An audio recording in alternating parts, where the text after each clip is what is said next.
consideration and action. Roll call shows all village board members present except for Trustee Kaminsky, who is excused. At this time, and Trustee Warren. oh yeah, Trustee Warren too. That's because Jeff's sitting there, I'm sorry. And Trustee Warren as well, and he is excused as well. At this time, I'll ask us all to stand for the Pledge of Allegiance. I pledge allegiance to the flag of the United States of America and to the republic for which it stands, one nation, under God, indivisible, with liberty and justice for all. Thank you. Next item is President's Report. I have nothing to report tonight, and I don't know if my voice will stand up to anything much longer. So we will then go to announcements of forthcoming events of public interest, committee and department reports with committee reports and committee chairs, starting with Trustee Zabel. General government met tonight, and we will meet again on February 17th at 6 p.m. in this room. All right, thank you. Trustee Kaminsky is absent, so the next Public Works meeting is? February 4th. Right. The next Public Works meeting is on February 4th at 6 p.m. All right. here in this boardroom. Trustee Hughes? Public Safety's next meeting is going to be February 3rd, 6 o'clock in this boardroom. All right, thank you. Does anyone else have anything else for announcements of forthcoming events of public interest, committee or department reports?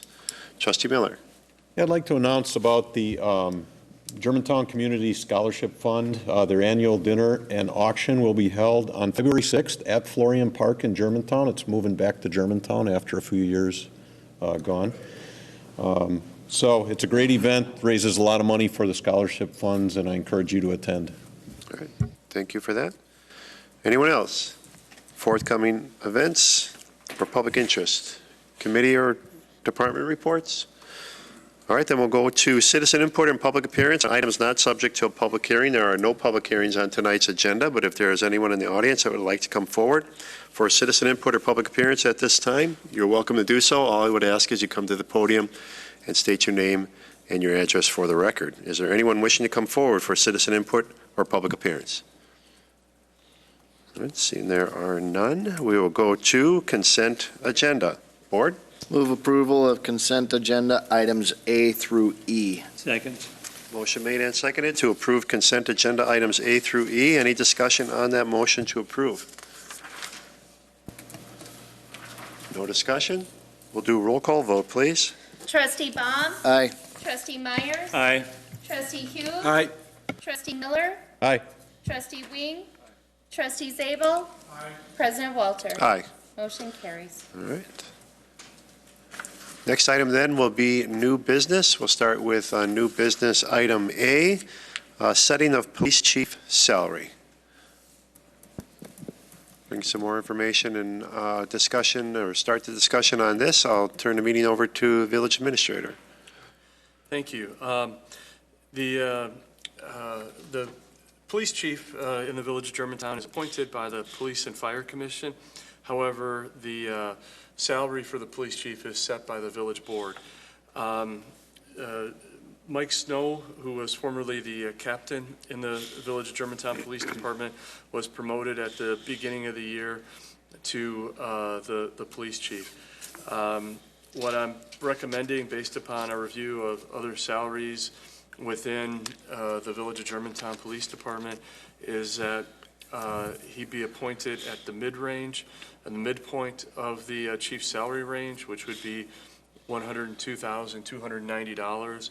This would be an increase from his salary as captain of $97,922. And I'm recommending that salary be put in place effective January 1st of this year. Motion to approve. Second.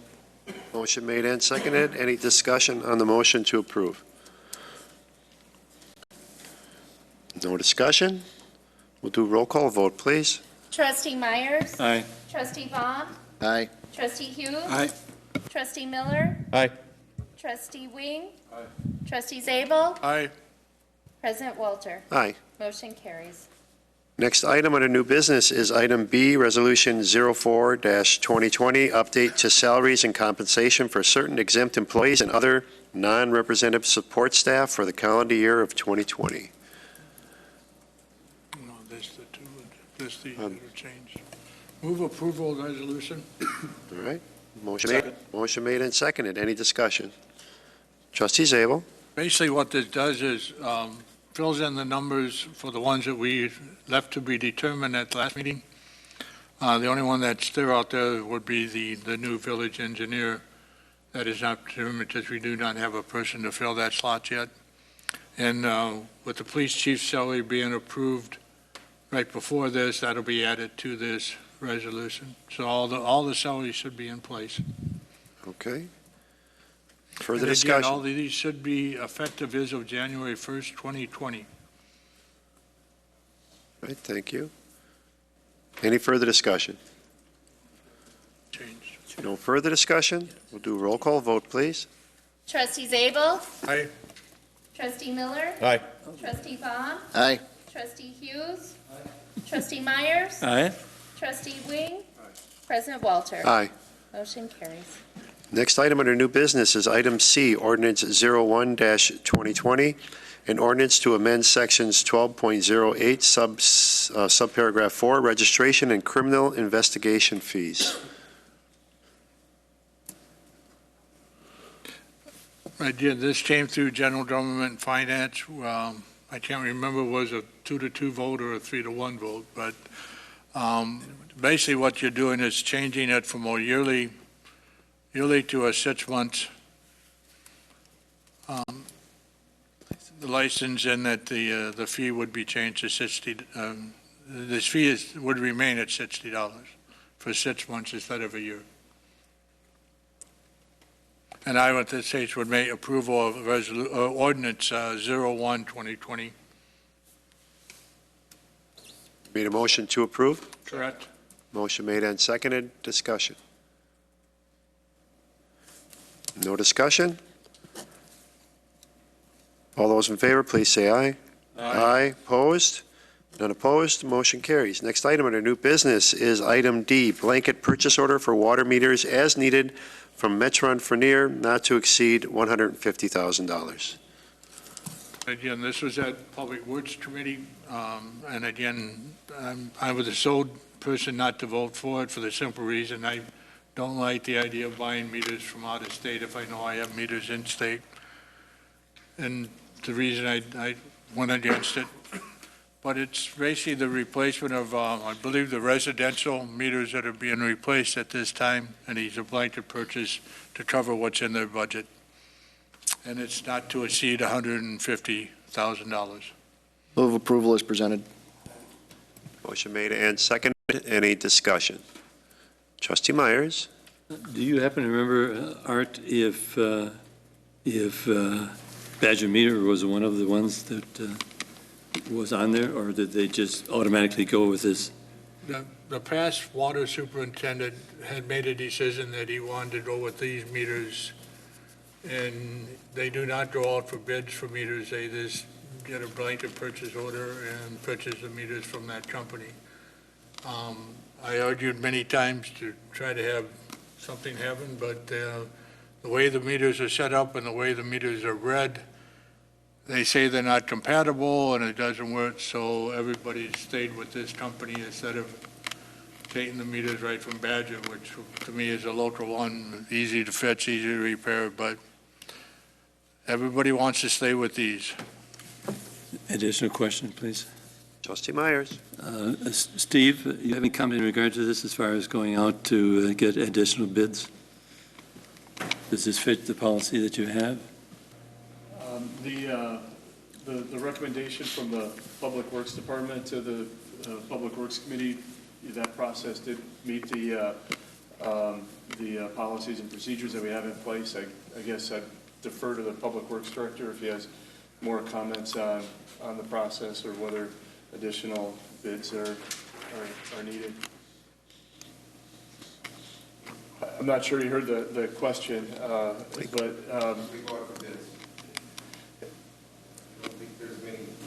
Yep. Thank you, Larry.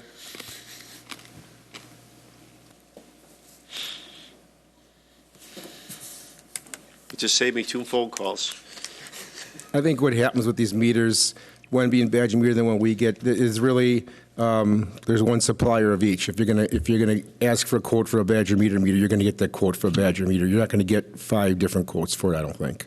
It's just a matter of when the previous manager was here, they chose this brand of meter, and then the reading system is proprietary towards that meter and how we read it. So they're working fine. The new meters are working fine. It's not that, we just, every year we go through this question, and they're good meters. I just don't believe we can get competitive bids on them. Thank you, Larry. Further discussion? No further discussion. Roll call vote, please. Trustee Baum? Aye. Trustee Hughes? Trustee Miller? Aye. Trustee Myers? Aye. Trustee Wing? Trustee Zabel? Nay. President Walter? Aye. Motion carries. Next item under new business is, thank you, Larry, is a contract with Advanced Construction in an amount not to exceed $1,400,000 for Gateway Crossing extension to Rockfield Road. Again, this was in Public Works. The advanced construction is where we agreed to go, and we agreed to, the motion was to approve it at 1.4 million. The actual bid price is 1.396848.70 cents. The staff has asked for a contingency of 5% of 69,000. Committee recommended that we approve the bid not to exceed 1.4 million. Not the total of the 5% contingency. So what came out of, what you're saying is what came out of Public Works, it was not 5%, but the But at 1.4. 1.4 million, which is greater than the bid, but yet less than the 5% contingency. And the reason is that they don't necessarily like putting the extra money out there just if we don't need it. The bid was for 1,396. This gives an extra $4,000 to play with instead of the 69,000 that was asked by staff. Do we have a motion? I'll make a motion to approve the borrowing, or the Gateway Crossing extension in the value of $1.4 million. Second. Motion made and seconded. Discussion. Trustee Myers. Steve, could you tell me how much we got left out of the money that we've bonded for TIP-8? Because that's what this is coming out of, correct? Correct. That's correct. I don't know what the cash balance is. We borrowed over $10 million. We received those proceeds in December. The bulk of that money is still available. The $1.4 million was very close to what we had estimated before we issued those bonds. And we did include in that bond issuance some contingency, so I think this is consistent with the plan that was presented at the time of bond issuance. The estimate for the bond issue was 1.5. Thank you, Steve. Further discussion? No further discussion? Roll call vote, please. Trustee Baum? Aye. Trustee Miller? Aye. Trustee Myers? Aye. Trustee Wing? Trustee Zabel? Nay. Trustee Hughes? President Walter? Aye. Motion carries. All right. Last item listed under new business is item F, Department of Public Works Facility. More background information on this. I'll start with our village administrator. Thank you. As the village board knows, for the past year, we've been having ongoing conversations and doing work related to the replacement of the existing public works facility to address some shortcomings with that facility. Last spring, we had Ehlers come in and provide a presentation that looked at not only that facility, but our 5-year capital improvement program to talk about how we might be able to finance a new public works building and what the impact would be on property taxpayers. Following that, and in that presentation, we estimated, and these were very preliminary numbers, just based on what we had seen some nearby communities build facilities for, and we were looking in the range of $9 or $10 million at that point. After that meeting and with the go-ahead from the village board, we did bring on a firm to help to do some preliminary design and a feasibility analysis for a new public works building. They spent a great deal of time looking at the current location, different footprints that were available, talking about operational needs, not only for existing operations, but also into the future, and completed a preliminary design. The cost of that preliminary design was about $24 million, significantly more than what we had presented earlier in the process. The Public Works Director, the village engineer, and I sat down with the consultant that we were working with, asked them to develop an alternative that would be closer to what was initially presented to the village board. And they were able to do that, scaling down the project, changing a number of factors in design, and came up with a proposal that was roughly $10 million and does meet existing village needs for operations. That information was presented to the Public Works Committee at their meeting last month, and the direction, one of the questions raised by the Public Works Committee was, will this be a facility that we can grow into? That as a community grows and expands, will it meet the needs not only in 2021 or 2022, but also 2030, 2032 into the future? And the answer to that question was no. It does not include some of the additional capacity. For example, and this is one of the many things, when we looked at the number of lifts for trucks in the repair shop, the higher price tag facility had additional lifts for equipment repairs, so that if, let's say, they were changing out a transmission on one large truck, and during a snowstorm there was a minor repair needed on another large truck, we had an extra lift so that they were able to accommodate that. That's the type of thing that was included in the high-end estimate, but not in the low-end estimate. So the Public Works Committee direction to staff was to go back to some extent to the drawing board and look at something that had some additional capacity for growth into the future. We're in the process of beginning that. As we begin that, though, I thought it was important to bring back to the village board the financial analysis. So Phil Costin from Ellers is here.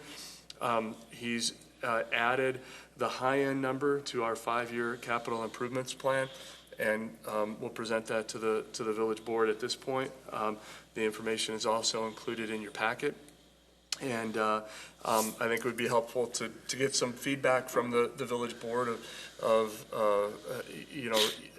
something. My feeling at this point is that we can design something that's somewhere in between the $23.4 million and the $9 million that was presented.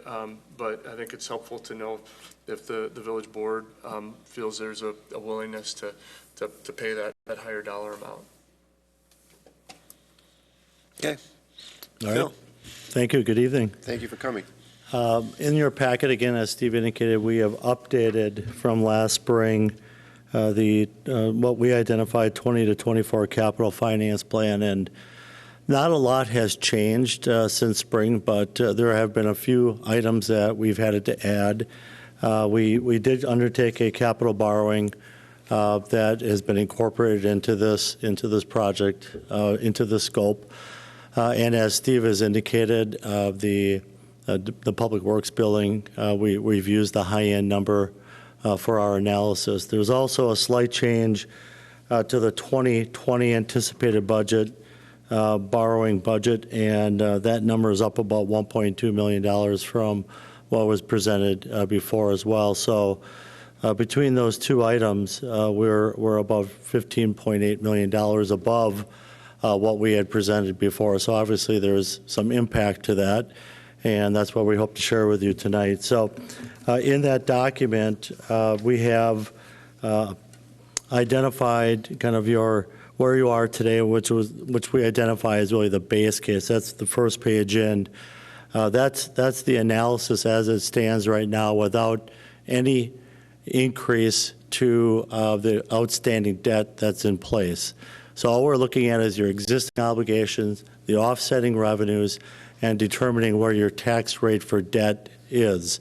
So the far right-hand column on that first page in says net tax rate. Everybody see that column, far right? You can see that in 2019 it was about $1.07, went to $1.01 in 2020, and then it dropped a little bit further in 22 and as the debt matures. And so what that tells us is that you have some capacity to undertake capital projects without seeing a significant spike in your tax rate. Now, we have a larger scope of projects, and we'll talk about what the impact is in a little bit. One of the assumptions that we've used that we think is pretty conservative, when we've talked through this at the staff level, is that we've assumed actual equalized value, total growth of the community in 2019, a 3% growth in 20 to 24, since there is a significant amount of build-out anticipated during that time, and then after 24, a 1% growth rate. So as you see, if you see more growth, that will certainly help these numbers look a little bit better as well. But that's one of the key assumptions that we've used. So we're pretty conservative when it comes to actual anticipated growth throughout the village. Under future borrowing plan, under that page, this is kind of an all-in, what we call all financing that's been identified. That's not related necessarily to all the tax increment district work, but items that would be actually borrowed that would be direct levy supported. Borrowings in 21 and 24, the legacy building projects we called.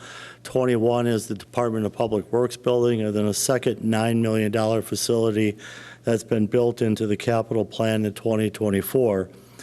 10-year promissory notes, as you have historically done in the past, when you do your regular capital borrowing, you have undertaken those using 10-year financing, relatively short, conservative, pay less in interest. That we have maintained, except for where these larger building projects come online. We're showing a 20-year borrowing for those two legacy projects, again, trying to match the asset life with the term of the bonds. We've structured the debt service around existing payments to try to minimize some of the tax impact, but we haven't gone crazy with that. Like, we haven't completely back-ended, the debt. We are always maturing principal at a pretty level rate throughout the life of the district. As I indicated, under property values, 3% growth and then 1% after 24. Levy impact, we never, on the positive side, we never exceed $3 per thousand, but you'll see in a little bit, we do see some pretty good spikes. Annual levy decrease after 25 a little bit to absorb the existing debt, but then also see some drop off to be able to take on additional projects after 25. And we really don't show any new abatement sources applied, meaning we're not showing other revenue sources that could pay down the debt or pay off the debt on an annual basis. So if you go into the next page, you'll see on page 4 we have identified the capital borrowings by year. And so in 2020, we're anticipating a borrowing of about $4.3 million. In 21, we've broken up your normal capital borrowing, that's $2.9 million, and the legacy building, the DPW building, which has been identified in this analysis at $23.4 million. That would be a general obligation bond issue. So we'd have two separate issues, a note issue for your normal capital and a 20-year bond issue for the legacy project. In 2022, we're at about $3.9 million in capital borrowing, which is the same in 23. And in 24, you have your normal capital of about $2.8 million and another $9 million being brought on at that time for that second building that has been identified in 2024. So all total, without any TIF-related debt, we're about $50 million as a result of those two large projects that are out there. On page number 5 and page number 6, they kind of bleed together, but they're really one issue. So what we're showing on page number 5 and page number 6 is your essentially your existing obligations on page 5, and then I'm sorry, the future obligations going on page 5, the 2020 issue, and then the 2 issues in 21, 1 in 22, 1 in 23, and the 2 issues in 24. Those are all reflected on page number 5. You can see the larger issue, the $23.6 million issue, bond issue, happening in 21 as a result of the DPW building financing. So this all kind of comes together in a finance plan on page number 6. On the top of that page, it says tax impact of quote-unquote all-in capital finance plan. And so what we're trying to accomplish on that is to show you impacts of these projects. And I'll talk through this in a little detail.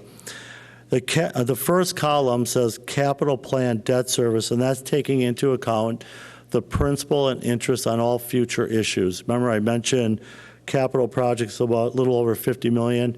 If you follow that first column down, that's the principal outstanding on that, on those upcoming multiple issues.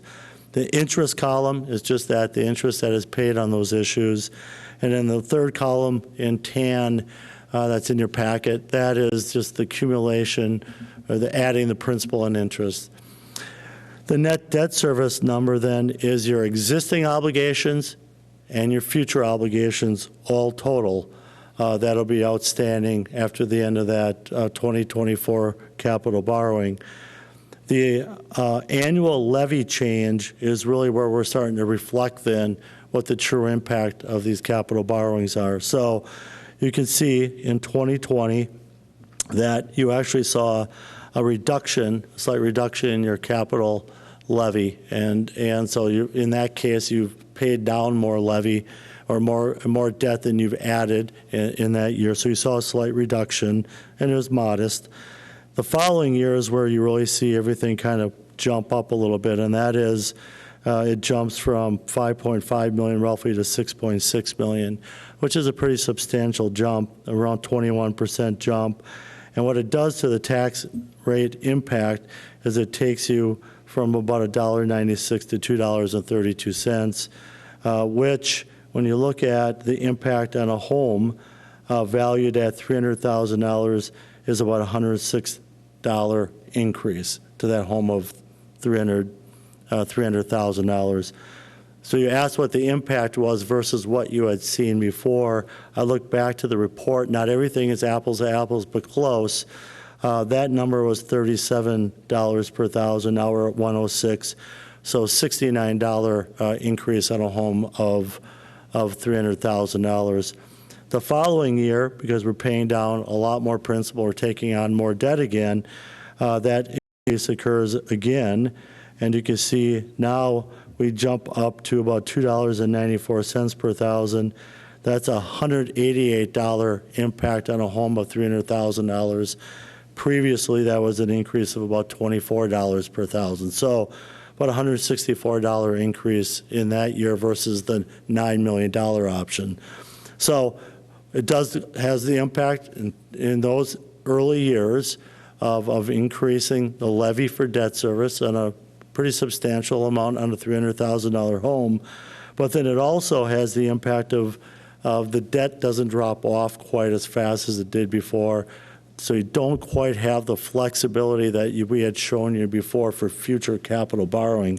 If you look at years 25, the second last column from the right, if you look at 25 on, while there is a slight reduction, it doesn't give you a lot of flexibility, in part because you've taken on pretty substantial projects, in this case 50+ million, and you don't have that much debt dropping off during that time period. So there is a significant impact as a result of the building. I'm not here to say whether or not it can be absorbed. It's really a policy decision on your part as to whether or not you think that is something that can be absorbed by your residents. But we certainly can model different numbers as they come forward too to show you the impacts. From a debt capacity standpoint, on the last page, I thought, when we start talking to rating agencies, they're looking at a number of factors. They're looking at your debt profile, that's one aspect. They're looking at management. They're looking at your wealth indices.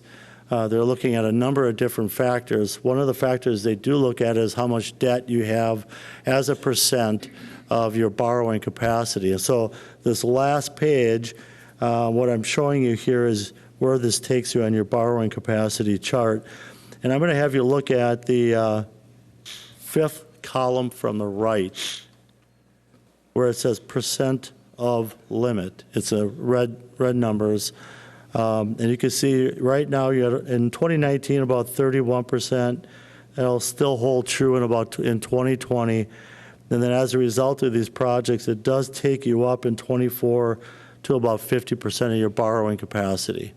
And I'm not exactly sure what your policy is, but this does jump you up to about 50% of your borrowing capacity limit, which doesn't necessarily mean it's going to be a negative with the rating agencies, but it's one of the factors that does play into what they look at from a rating standpoint. So again, this is, we think, relatively conservative from the growth standpoint, but it does reflect kind of the jump that would be needed in the debt service level to be able to absorb a project of that scope. Trustee Ball. I go back to page 4, and I have concerns about the numbers that are on there. 2021, this is assuming the full value of the construction at $23 million. The whole scope of this project is a garage building for Public Works. I would tend to think that building is going to be far cheaper than a police station. So to hold in 2024, to hold the police station number at $9 million, I think that's an error that needs to be adjusted. We are borrowing $4 million today to do roads and buy ambulances. I'm not sure that dropping that down to 2.8 million, 3.8, and 3.9 over the next few years is going to be an accurate number. So I think those numbers still need to be adjusted to get a better representation of what this should be, especially once it's really the police station number that really hits me. That if I'm looking at a $23 million building today, police station is going to be more than that. If I could, the police station number is very difficult to predict with the information that we have at this point. And I'm not sure that the numbers that we're getting for the Public Works facility really give us any better idea of what that police number building will be in the future. I think some of the reasons for the growth in the Public Works building is as we looked more specifically at the site and some of the challenges of trying to build a new facility on an existing footprint, or on the existing location, tearing down some buildings and keeping operations going at the same time that the new construction was going on, and then trying to project out into the future what those needs might be. And I do think, that after having a number of conversations with the Public Works staff and our consultant, that the number will be lower than that 23.4 million. And I share some uncertainty, some discomfort with the $9 million out into the future in 2024, because it's difficult to know what the requirements are going to be for a police department building. At this point, we don't have any idea, are we looking at the current location, or are we, looking at a different location, and what impact might that have? There certainly could be an argument for increasing that number. I think in the numbers that we're more clear about, and looking at the levy impacts and the impacts on property taxpayers, you wouldn't see much change in the first few years anyways. I think where you'd see change is that it would push out to some extent, the limited flexibility that we have after 2024 further into the future, because those would also be longer-term bonds that we would be issuing. Where did the numbers, do we have a set of plans? Is this just, we've talked to consultants and this is what they're projecting? Million? Well, the 23 million, not the 9 million, the 9 23 million million. comes from years ago. Yeah, I assume that. That was to We had redo the some buildings that plans were at the there. last Public Works Committee meeting of what they were proposing, or at least the general layout. Yeah. And a couple of different options is to putting it on the site, possibly using the Little League site. Public Works also asked if the neighbor to the east of the building, if they were thinking about selling, if we could possibly get an auction to get more land. But what I'm not sure about that number, the 23 million, is the cost of sewer and water to get to that building included in that? So that's another additional cost that is sitting out there. And that cost has yet to be debated if that's going to be a village cost or a utility cost, because it's a village who's requiring to move the sewer and water to serve their building. Is it necessary that, or is it the utility who has to pay that cost because we want to expand sewer and water? Some of that also is a restriction of the DNR. Oh, it has to be there, but what I'm saying is that cost, the $10 million, $12 million to do the sewer and water, to get it to this building, it's not in the 23 million. So this would be $33 million? That's the way it's looking. But Art has said we haven't decided if it's a village cost or if Yeah. it's a utility cost. Or if we can get Richfield to run their loop line down Freistadt Road and we'll get them to pay for it. We don't have a loop line. That would be our loop line. I'm still pushing that. I'm still working that angle. The numbers are, Daunting. yeah, especially when I look at $9 million. That number is so far off that if I put a 2 in front of that, it's $29 million. That's a $70 million borrowing process, which I don't claim to know all of these numbers, but that would significantly change the tax rates going forward, would it not? I just assume that. And that would have to be part of the decision of the police building in regards to restructuring what's there or starting completely over. The $9 million basically came to us building the building that tied the two buildings together. That's the original number that Right. we're giving it back to in 2008 or 2009. That goes back a ways. Yeah, and I've got plans of somebody put together plans of a whole new police station, and I've got the copies of those in case the police department wants them. I'm holding on to them right now. Is that done by a Zimmerman group? Yeah, I think it was, yeah. And that's a whole different ballgame. And putting a tie-in between the old library building and the police station was the original Yeah, and that's, intent. When you're looking at this building as a whole, and I understand looking at the need for future expansion and needs in the future, but isn't there a place that you can start over with that, where you could build it to a point now and still have capacity to either add on or reconfigure what's there to something else in 10 or 15 years when it's really needed? I mean, you could plan for it in room and space, but do you need to put it in all right now? what kind of building were they anticipating building? Does anybody know? Is it a metal frame, pole barn type building? What Precast. And generally in a precast building, you look at the development that's happening, they'll do the end wall as metal panels so they can cheaply tear it down and expand it. Or if I do it out of precast, I design it so I can pick up those panels and move them down to do a future phase. Was that anticipated? Is that doable? He's got to come to the mic to answer my questions. And I don't see in any of these, weren't we Yes. talking about taking some of the surplus and helping to pay down? Right. I don't see those numbers here. No. Worst case. Show But- that first. Not really. Shock and awe, and then come back with Well, reality. shocking off for the first part, but the worst case isn't including the right police department number. The right police department and this plumbing number, whatever that's going to be, you had answers to my questions. Some of them.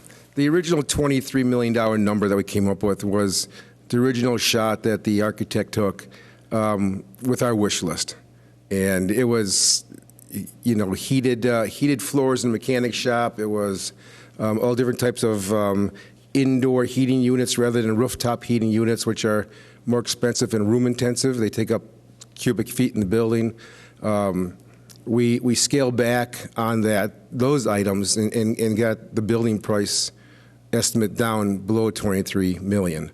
But then we pushed to get to the 10 because that's what we were directed to be at, to see, okay, what do we have to cut out to get to the 10? Well, to get to the 10, the 9 or 10, we're basically just barely fitting, not barely, but we're fitting all the current equipment we have in the building. There's no room for another 2 plow trucks. There's not room for anything else to expand. And that's where we're saying, now, can it be designed where you can take an end and kick it out and make it longer? If the property allows that, yeah. If we had a long rectangular property, which we don't really have there. There's a variety of things you can do to expand the building. You could put a set of overhead doors on the back end, and you could simply drive through those overhead doors to store more stuff if the property allows it. So we are using part of the building. How we got down to the 9 million, though, we are using part of the existing building.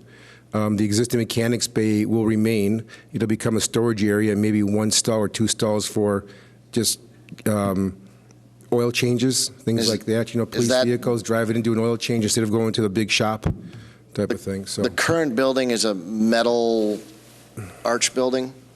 A Butler building is what I call them? the shop is, yeah. Shop is? Yeah. The old Village Hall is not. I think that's a. Yeah, the Village Hall that's is a more of stick an office building. building, yeah. So we tried to utilize what we could out there. The current configuration of the buildings, what we can use and keep. And we have the sewer and water utility to look at housing some of their equipment. We're looking at using 2 of the existing metal fab buildings to store a lot of their equipment. So we're looking to get what we could get down to. And I call everybody's attention back to the pavilion that we wanted to build up at the park. Which park was that, up on 41 or 145? Dinesville, where that came in three times the cost? 3 times the, no. So that was grading. 550 versus 300. The original estimate was like 3 1/4, and came in at 463. I thought it came in at Or 700. 563. 300 versus 700.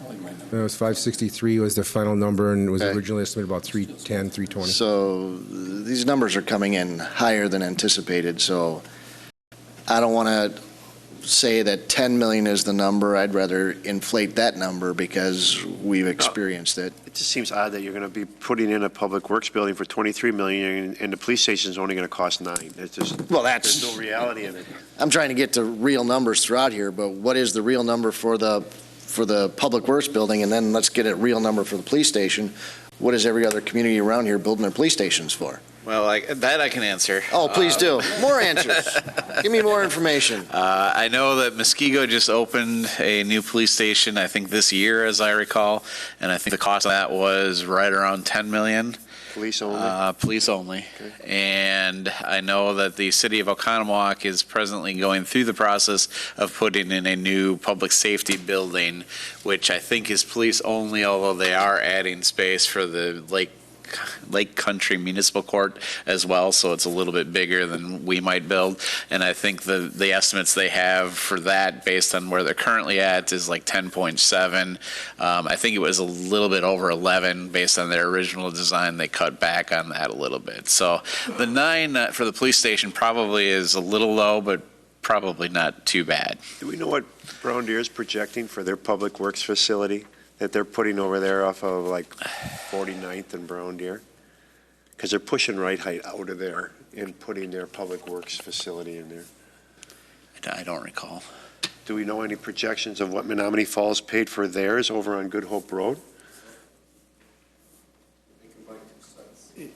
You know, one of the challenges with looking at what other communities are spending is that, you know, each one of these is very site-specific and it's different. You can look at ranges and get some information based on that, but It gives you perspective of size and need and what they have placed in there in regards to what they use it for and what we're going to be using it for, so that we can look at it and say, this seems to make sense to me in regards to what our costs are, knowing that they paid this much for this within the last couple of years. in my experience, those kind of comparisons are kind of an order of magnitude type of comparison, that if, you know, it might be, the range might be between $10 and $20 million or something along those. That's what we have here. Yeah. And I think, you know, until you have someone come in and start to actually But look at specific sites. It's hard to take what's considered a wish list, because if I was saying what I wanted, man, would I stack it knowing that I could get maybe half of that? That's the So 23 when million. we're talking about possibility of heated floors to the residents and their impact on their tax levy, that's a hard sell. So what we did was Mequon just opened up their new garage this year, and Jay and Scott and I, we went over there on a tour. They had an open house one day. They were around the $10 million amount, but what they did was they put an addition on to their existing facility. So they had a drive-through garage already. What they did was they just took that wall out and expanded it and threw a bunch of little rooms onto it for a wood shop and a sign shop. And so it's hard to compare when you look at a square footage and number of vehicles in a building to someone who's taken an existing good building and modified it. We don't have that to start with. We have metal fab buildings that are rotting out. We don't have that to start with, that steel frame brick wall building. We don't have that. So that's one reason ours is going to be a little bit different from the start. But I agree that the heated floors and all that, that's your wish list. That's not going to happen. It's not needed. It's not needed. In fact, when you talk to Jay and Scott, they'll cut whatever they need to cut down. They have a new facility where they can put all their vehicles into one facility, something that makes sense. But we've looked at other places, other municipalities that built new buildings in the past couple of years, and a couple of them are just add-ons. Now, in Menominee Falls, they closed 2 yards down and built a very large facility over on Good Hope. And what did they pay? I don't know for sure. That was over the 20 million range, I think. It's a huge facility. So even It's just huge.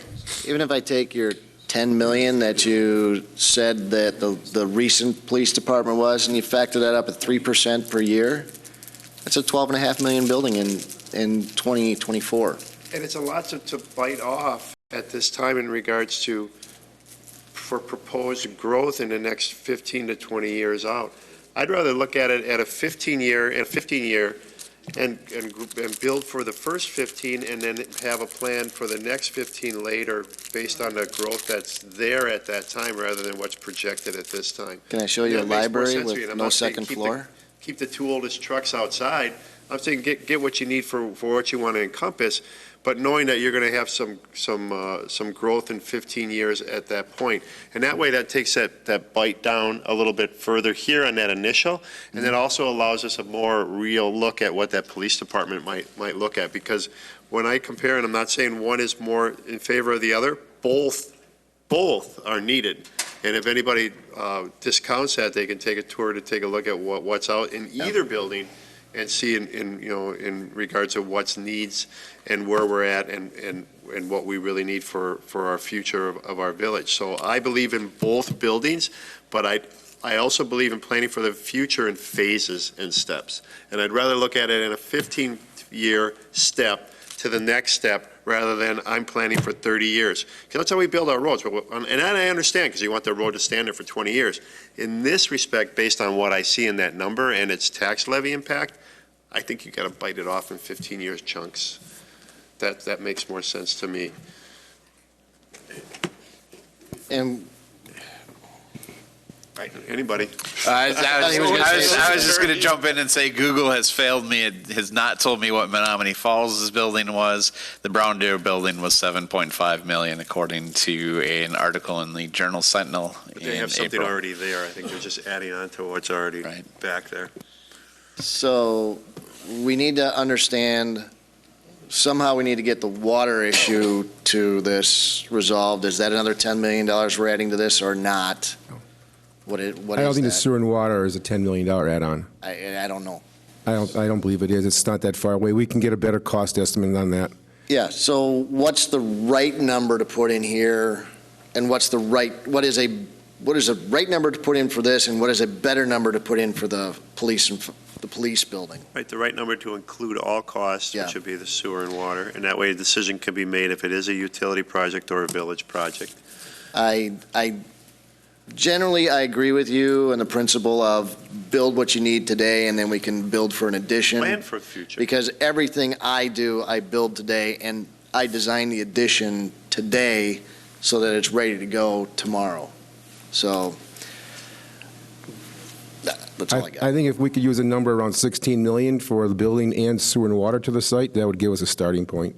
And I don't know how that would work, if Phil could take another look at that.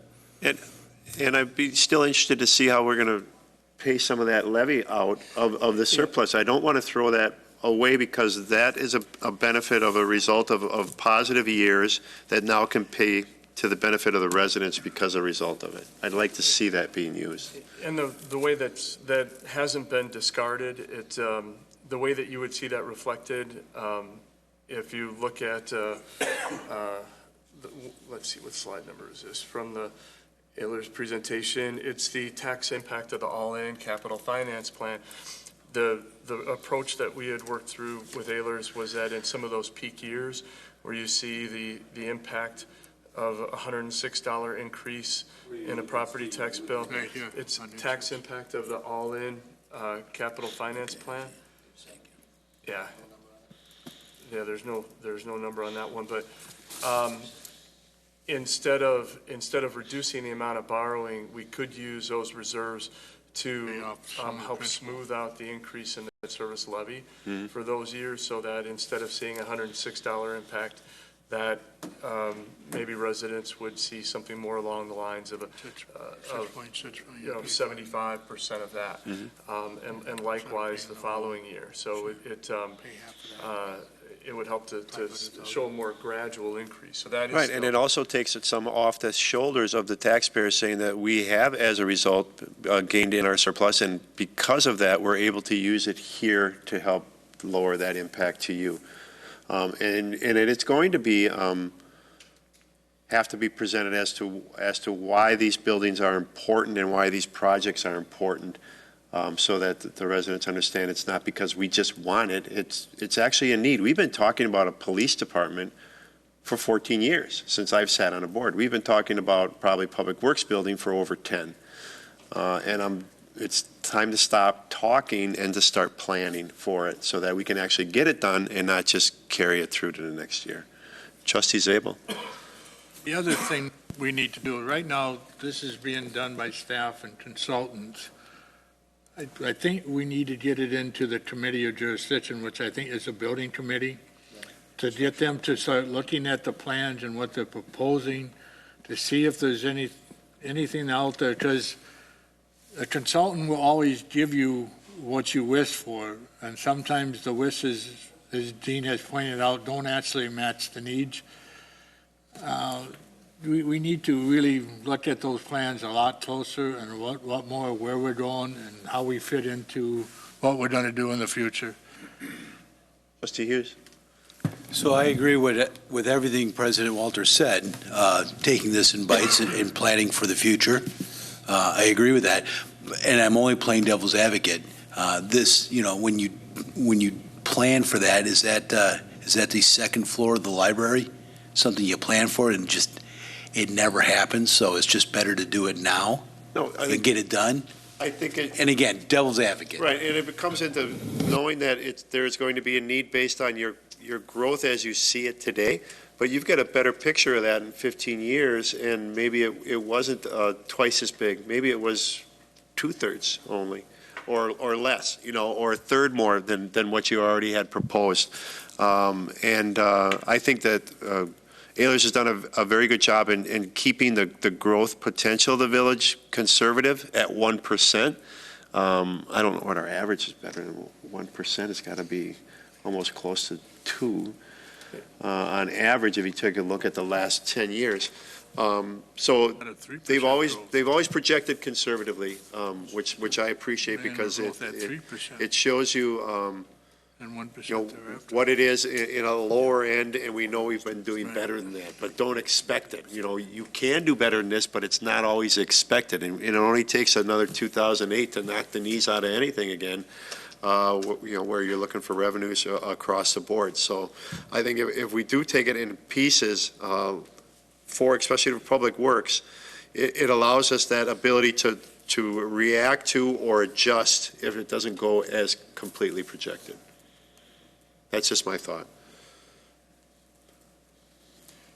Village Administrator. If I could, and again, this conversation, this discussion has been, I think, helpful to us as we're looking at this, and, we brought this forward, again, number one, so that nobody's surprised, that at some point later on this year when we come forward with a proposal, and also to get feedback on the other things that the village board wants to see. So as I'm kind of summing up, some of the direction I'm hearing is you'd like to see, before we move forward with the actual plan, some better numbers on the police building and some what that might look like with a higher cost out in the long term. I think also looking at the possibility of phasing in some of the improvements instead of doing them all up front, and so that's at least an item for consideration when we move forward. The direction I hear to staff is that you want us to take a look carefully at things like heated floors, maybe one thing, whereas maybe having that extra lift for repairs might be something that operationally is important and a little bit more significant. If I could suggest, and I think the point about the extension of the water and sewer main is, and how that's going to be funded is an important policy consideration.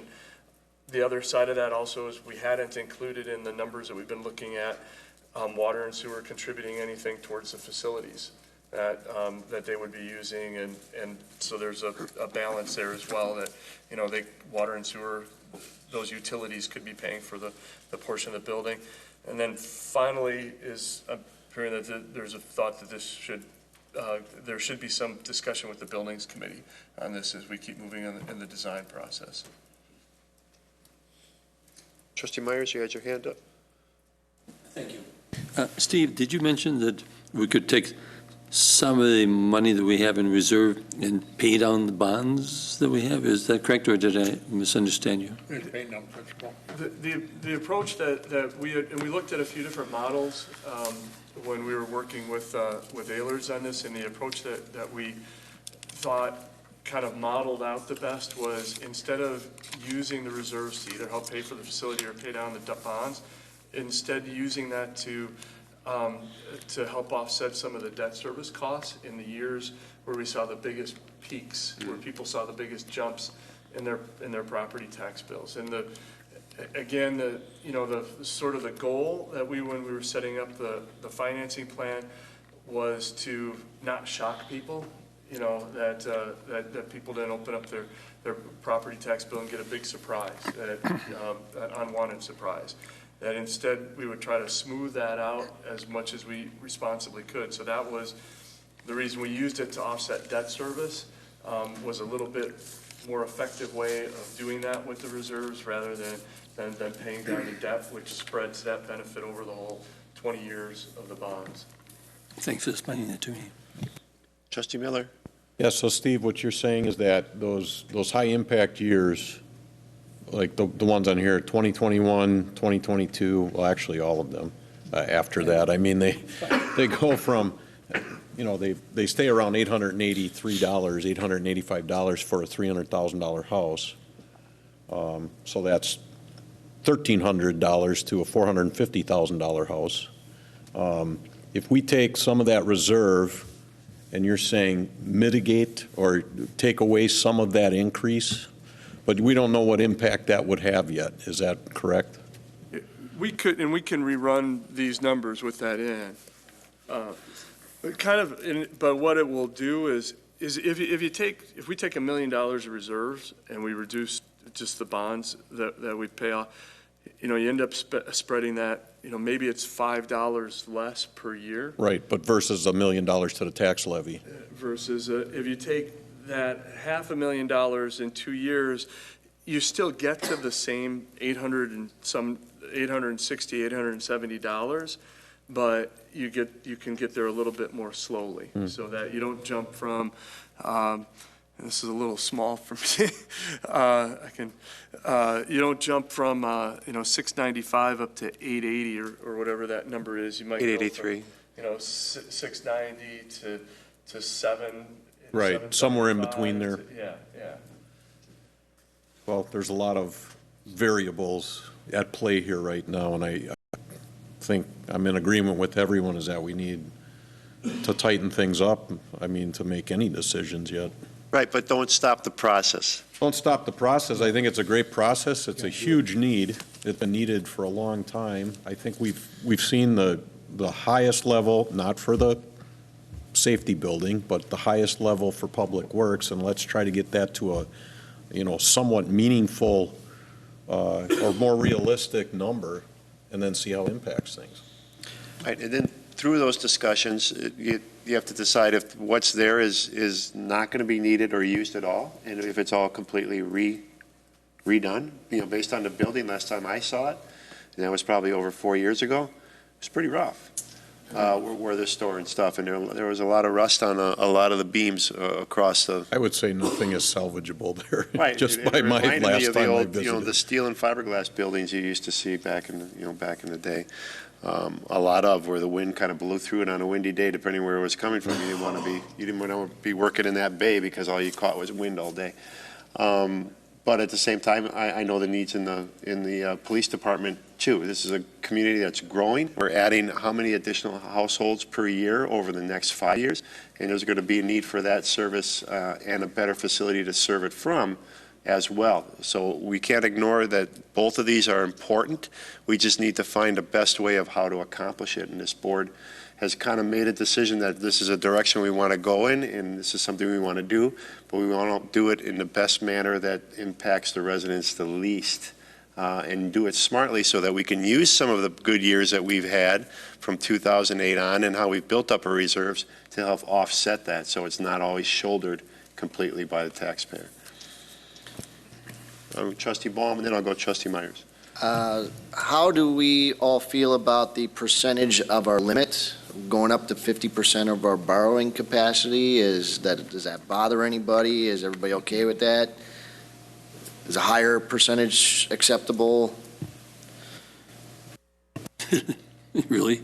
Am I okay with it? No. Would I like it to be lower? Sure. But I think we're going to find a better idea of what that is once we get some more real numbers. I'm more interested in what the bond companies think about that. Yeah, that's what I was as we go gonna forward, and because we're still going to have to need capital borrowing for projects, for roads, for equipment, and when we all seen the reports, and one of the reasons that we're getting the bond rating, one, not the only, but a contributing factor is the base of the percentage of borrowing we have out there based on what we could be borrowing. Yeah. How does something like that look to our? It's one of the multitude of factors they look at. It's a critical factor, but I will tell you, if I had to pin one factor that would lead to a rating more than any, it's fund balance. What's in your fund balance is probably the number one issue that they look at as liquidity. It's rainy day fund. That's probably the number one issue they look at. Debt capacity is obviously an issue. 50% is not terrible. Part of that is a reflection of what we're using for growth as well, a little bit on the conservative side. So if you grow at 5% instead of 3% one of those years, that changes that number to the better. So we're using relatively conservative numbers to get to that 50%. Okay. See, but we hit 2 points then. We borrow up to 50% and we hit our reserve. Jeez. Trustee Myers? I was going to say, I agree with you in regard to the Public Works building, to do this in increments as such, but in the police department, I think we need to do it now completely. Ahead of this? You're saying it's a No, more at the same immediate time, need? I'm just saying, you're taking the Public Works building and you're only looking out 15 years versus going with the police department. I would agree with the Public Works department, but on the police department, I think you need to go a little bit further than the Right. 15 years to actually build it out. When I say look out 15 years, that's what I mean by the building size and scope and cost, not that let's wait 15 years before we build it. I think we need to plan for it within a 15-year time span and then know that at that 15-year point, we're going to have to grow it again to a certain level. But plan for that in whatever land you're going to be taking or using and in the building itself so that you allow for that growth or that expansion off of that building. Anything else? Phil, anything else for us? Nothing for me. I'm more than happy to model this as different options come forward, and we can certainly talk about fund balance and application, the best way to mitigate some of the impact. All right, so village administrator will be working with you on that as well then. All right, anything else on this topic, board? No? I appreciate your input. Thank you, Phil. All right, that takes care of all items listed on tonight's agenda under new business. Unless anybody has any announcements, we are adjourned. Thank you all for coming tonight, and thank you all for watching. Have a good night.